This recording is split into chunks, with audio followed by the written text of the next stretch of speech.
pense à un exemple, comme celui de Sartre, qui éprouvait le besoin à un moment, qui, je crois, ne dirait plus ça aujourd'hui, mais qui à un moment éprouvait le besoin de dire qu'est-ce qui distingue le langage et à proprement parler la poésie ou la littérature.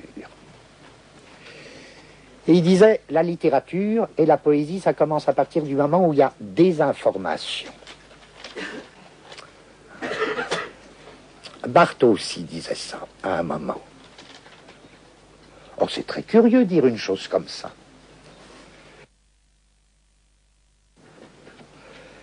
Qu'est-ce qui a corrompu complètement, là aussi, compromis, pourri, le problème des rapports, langage-pouvoir? C'est le mauvais choix dans lequel on nous laissait, c'est-à-dire la conception même qu'on nous proposait du pouvoir. Tant qu'on nous a dit, ah les gars, c'est de l'infrastructure ou c'est de l'idéologie, on était bien embêtés. On était bien embêtés pour le langage. On était très embêtés pour le langage, tant qu'on était pris dans cette alternative, même si cette alternative était présentée de la manière la plus fine du monde. Et parfois, elle n'était pas présentée de la manière la plus fine du monde. Mais en un sens, plus elle était présentée de manière fine, plus ça tournait mal. Parce qu'on se disait, ah bon, ben, le langage, en effet, ça devient très très compliqué, cette histoire. C'est pas de l'infrastructure. Non. Ça ne peut pas être de l'infrastructure. Notamment, le langage, il produit rien. Il produit des mots. Il ne produit pas des biens. Et ça n'allait pas. Aucun des caractères de l'infrastructure ne coïncidait avec le langage. Alors on disait, est-ce que c'est de la suprastructure? Ça pouvait vouloir dire, est-ce que c'est l'appareil d'État qui décide du langage? C'est difficile à dire. Hein. Comme disait Staline, non, on a tout changé, mais on n'a pas changé le russe. Ou pas beaucoup. Bien sûr, il disait, on a perfectionné, mais ça restait limité. Et alors, c'est pas de l'appareil d'État. On ne change pas le langage comme on change une constitution, ou comme on change une police. Alors, est-ce que c'est de l'idéologie? Non, qui disait, c'est peut-être le véhicule des idéologies, mais ça véhicule aussi d'autres choses que de l'idéologie. L'idéologie, ça n'allait pas plus fort, tout ça. On disait, bon, alors, qu'est-ce que c'est le langage? Vous voyez ce texte, il faut toujours revenir à ce texte parce qu'il est court d'une part et qu'il est quand même un texte assez formidable. C'est le texte de Staline sur la linguistique, où il dit, voyons camarades, vous vous trompez, parce que les uns d'entre vous disent le langage c'est de l'infrastructure, et vous avez tort, enfin vous n'êtes pas raisonnable. Et puis il y en a qui disent le langage c'est de l'idéologie, et il y a un langage du peuple, et il y a un langage prolétaire, et un langage bourgeois. Moi je vous dis non, vous voyez pas bien le problème, camarades. Et Staline va jusqu'à dire que le langage est comme le bien commun d'une nation. Et que le langage, eh ben, ça assure la communication des informations. Ça lui convenait, évidemment. Ça implique évidemment une conception, donc, du pouvoir rapporté au thème fameux de l'infrastructure, de la suprastructure, de l'idéologie, etc. Si nous étions amenés à dire, mais voyons, le langage, ça a toujours été un système de l'ordre et pas de l'information. C'est des ordres qu'on vous donne et pas des informations qu'on vous communique. À la fois, on a l'impression que c'est évident. C'est évident. On ouvre les nouvelles à la télévision, qu'est-ce qu'on reçoit? On ne reçoit pas d'abord des informations, on reçoit d'abord des ordres. À l'école, qu'est-ce qui se passe? Quand même, là aussi, il ne faut pas charrier. À l'école, les petits-enfants, ils ne reçoivent pas des informations. Eh ben, l'exemple de l'école, c'est Félix, il dit très bien, là, dans un texte, il dit très bien. Mais le langage, à cet égard, c'est exactement, on donne du langage à la bouche des enfants, exactement comme on donne des pelles et des pioches dans la main des ouvriers. Alors bien sûr, il ne veut pas dire par là que ce soit de l'infrastructure, mais il veut dire que c'est du domaine des ordres. Hein. Et quand la maîtresse réunit les gosses, hein, c'est quand même pas pour les informer de l'alphabet. Non. C'est pour leur apprendre un système d'ordre, et il faut dire là aussi, quitte à seulement régler toujours et remettre à plus tard nos règlements de compte nécessaires avec les Chomskiens, que quand même leurs fameux marqueurs syntaxiques, c'est avant tout des marqueurs de pouvoir, et qu'une syntaxe, c'est un système d'ordre, un système de commandement, qui permettront ou qui forceront les individus à former des énoncés conformes aux énoncés dominants. Et que l'école, ça sert avant tout à ça. Et que donc le langage doit être pensé non pas d'abord en termes d'information, mais en termes d'ordre. Non pas en termes de communication d'information, mais en termes de transmission d'ordre. Ce qui implique évidemment pour nous, ça je dis, ça c'est l'évident et le facile. Mais ce qui implique évidemment pour nous, la recherche d'une autre conception du pouvoir. Car en effet, là, les remarques de Staline sont très justes. Il n'y a pas quelqu'un qui décide de la syntaxe. Ça veut dire simplement, sans doute, que le pouvoir, c'est tout à fait autre chose que la propriété d'individus ou de groupes à un moment donné. Disons simplement que pour le moment, le langage, c'est une formalisation d'expression. Toute expression n'est pas langagière.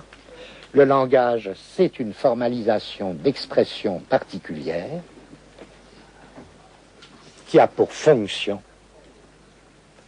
la transmission des ordres dans une société.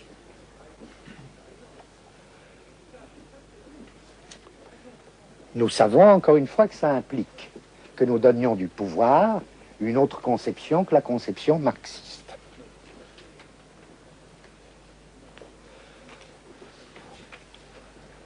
Mais en ce sens, le langage, y compris la syntaxe, et, il ne faut même pas dire instrument, est élément et composante du pouvoir. Donc, en ce sens, il n'est pas informatif. Pourtant, il est bien informatif d'une certaine manière. À savoir, il donne le minimum d'informations et il guide le minimum de choix nécessaires à la bonne compréhension des informations relatives, des informations limitées, relatives aux ordres qu'on donne. Il va de soi qu'en effet, si quelqu'un dans la rue crie au feu, il ne convient pas que les enfants entendent au jeu. Alors, il y a bien une information et des choix et des approximations, mais qui sont relatives aux ordres communiqués par le langage. Il y a une lettre, vous savez que Lewis Carroll écrivait des lettres aux petites filles, jamais aux petits garçons. Et dans une lettre à une petite fille de Lewis Carroll, dans une lettre très connue, très belle, qui est très bien traduite par, il n'y a pas besoin de se reporter au texte anglais, qui est très difficile, pour ceux qui, y compris moi. Mais il y a une traduction admirable de Jacques Papy, qui procède par équivalence. On la trouve dans plusieurs éditions, dans les lettres aux petites filles ou dans les lettres aux enfants de Lewis Carroll, où il y a la situation suivante, qui répond bien à ce dont nous parlons, à savoir le professeur pendant sa leçon, mais qui est dans une situation, après tout, dans une situation sociale excellente. Il est tout au bout du jardin. Et puis, il y a un premier domestique qui répète la question. Alors, chacun sait que les questions d'un professeur sont des ordres. Quand un professeur dit combien font 2 et 2 à un enfant affolé, il va de soi qu'il ne demande pas une information. Il donne un ordre. Et vous me direz, il faut bien que l'enfant ait été informé d'abord. L'enfant a été informé par un système d'ordre précédent. C'est-à-dire, c'est toujours l'information qui présuppose l'ordre et pas l'inverse. Et l'ordre, pas du tout au sens de organisation-ordonnance, mais l'ordre au sens de commandement. Alors, il y a un premier domestique qui répète la question du professeur. Puis il y a un second domestique qui répète la question répétée par le premier. Puis il y a un troisième domestique, etc. Et pour marquer la hiérarchie que descend le langage, l'élève, il est tout à fait à l'autre bout du jardin. Et puis, il renvoie sa réponse. Et dans la lettre de Lewis Carroll, je ne l'ai pas apportée exprès, vous avez qu'à la trouver si ça vous intéresse, la question descend et à chaque fois est complètement transformée parce que le premier domestique n'entend rien. Alors ça commence par combien font 2 plus 2. Premier domestique déforme, ça donne une toute autre question. Le deuxième encore plus, le troisième encore plus. L'élève finit par entendre une toute autre question, répond affolé. Lui-même sa réponse remonte. Tout ça. Et il y a tout un système où à chaque fois les choix ont été ratés, mais les choix déterminés par, à chaque fois, des systèmes d'ordre et de commandement. Et puis la réponse d'obéissance remonte, et ça rate, ça rate, ça rate. Bien. Je dirais que les conditions de l'information, c'est les conditions de la bonne réception des commandements et des ordres. Le schéma à 3 têtes.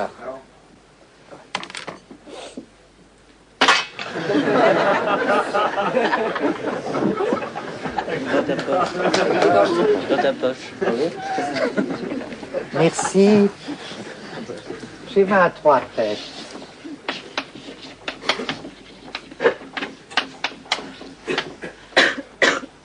Information maximale théorique.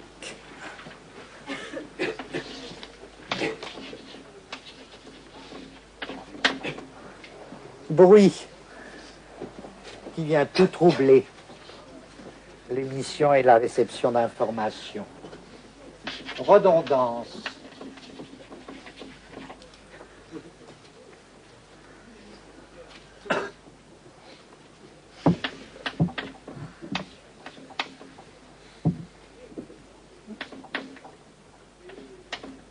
Voilà. En lutte contre le bruit, qui permet de vaincre le bruit et qui diminue au prix de diminuer l'information maximale théorique. Les deux vont très bien ensemble parce que sans la redondance, l'information maximale théorique, elle serait un bruit. Nous, on est en train, mais d'une manière tout à fait sournoise, d'y substituer un autre schéma.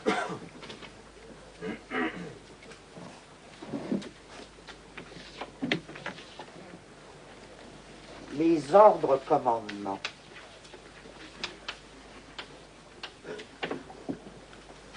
Bon, vous sentez tout de suite à quoi je veux en venir, que je ne sais pas encore très bien comment, mais je sens. Non, nous sentons. Nous sentons tous que les ordres commandements, mais ça contient, je ne dis même pas que les deux soient des choses différentes, que ça contient, que ça comprend, et même que c'est la même chose que les redondances. qu'un ordre qui n'a pas besoin de répéter un ordre. Si on répète un ordre, c'est parce qu'un ordre est déjà redondant. Mais que la redondance, ou qu'un type de redondance, c'est la forme de l'ordre en tant que tel, que c'est la forme du commandement. Alors, généralement, il n'y a même plus lieu de s'étonner si c'était comme ça. Il n'y aurait même plus lieu de s'étonner qu'on répète un ordre. Sous la forme, on me donne un ordre, bon, ne serait-ce que pour montrer que j'ai bien compris, on me dit, allez, va faire ça. Je dis, oui, je vais faire ça. Je redonde. Mais je redonde quoi? Je redonde de la redondance.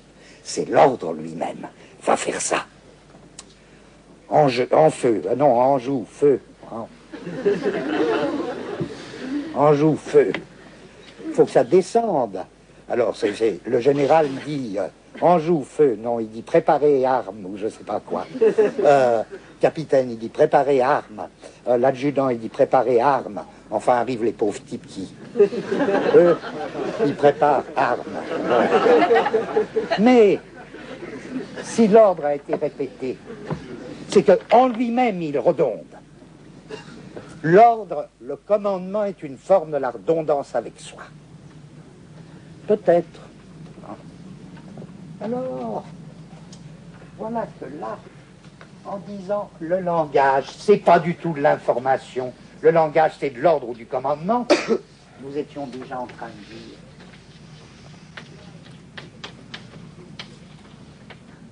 l'ordre pur, l'ordre commandement à l'état pur. C'est de la redondance à l'état pur. C'est la redondance absolue. Et c'est celle que nous mettions en haut.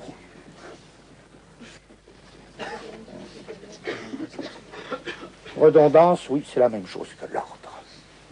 Et encore une fois, si l'ordre se fait redondant, ou si l'ordre est répété, c'est parce qu'en lui-même, il est redondance.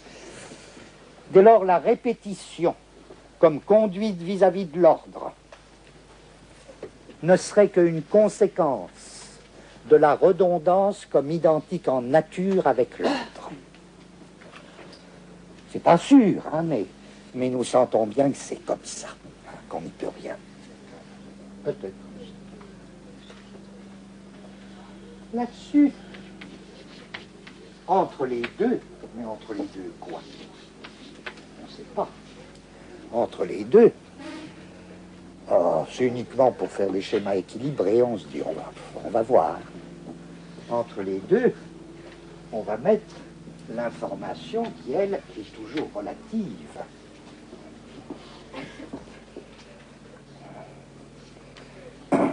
S'il est vrai que la redondance, c'est la forme de l'ordre, la forme absolue de l'ordre, on dira l'information relative, ben c'est le contenu limité de tel ordre en tant que distinct de tel autre ordre.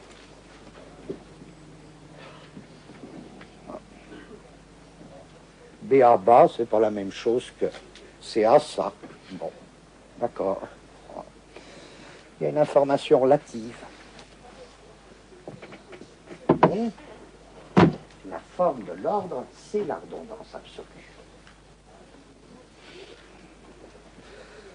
Alors, on découle une information relative. Et en effet, si l'ordre ne communiquait pas une information relative, fait ceci plutôt que cela, on serait dans la situation de Lewis Carroll, de l'élève et du professeur de Lewis Carroll, avec l'ordre qui descend et une exécution, une obéissance complètement différente.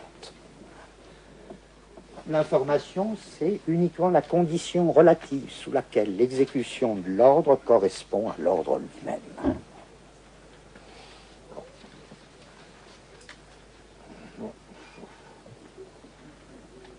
C'est comme une inversion du schéma de l'informatique. C'est même pire qu'une inversion, c'est un tout autre domaine, quoi. Mais alors, là, en troisième, qu'est-ce qu'on pourrait mettre? Ben, c'est évident, quoi, c'est évident, c'est évident. Et c'est évident que ça fonctionne comme ça. Il y a pas du tout le bruit, qui est une abstraction informatique. c'est le silence. Le silence, quoi? Qu'est-ce que ça veut dire, ça? Pourquoi introduire le silence là-dedans? Le silence. C'est ambigu, le silence. Parce que ça peut être l'état de celui qui obéit, mais ça, c'est un silence. C'est un silence, en fait, de langage. C'est un silence du langage lui-même, compris dans le langage lui-même. C'est l'ordre avant que... C'est ce qui se passe entre la réception de l'ordre et la réponse à l'ordre. Le capitaine dit arme ton fusil. Il y a le silence, enfin occupé par un bruit du fusil. Et puis il y a le soldat qui dit prêt mon capitaine. Bon, ça c'est pas. Il y a un autre silence aussi. Il y a un silence qui consiste à quelque chose de très bizarre. Mettons une fuite hors de tout ça.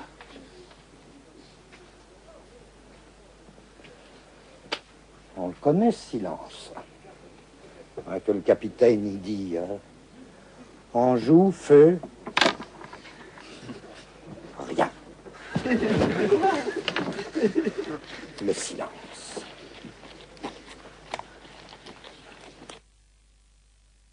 Quel est le grand musicien qui n'a ces techniques de silence? Ce qu'on peut dire au plus, et ce que tout le monde sent quand on entend de la musique, c'est que la musique, elle est traversée par une espèce de vecteur d'abolition. Un vecteur d'abolition sonore. Comme s'il s'agissait, pour la musique, comme s'il était pleinement compris dans la musique, le vœu et le mouvement de s'éteindre, et sans doute de nous éteindre avec elle, comme une espèce de tracé d'abolition. Et que les sons, qui ne sont pas un langage, bien qu'il y ait aussi des ordres en musique,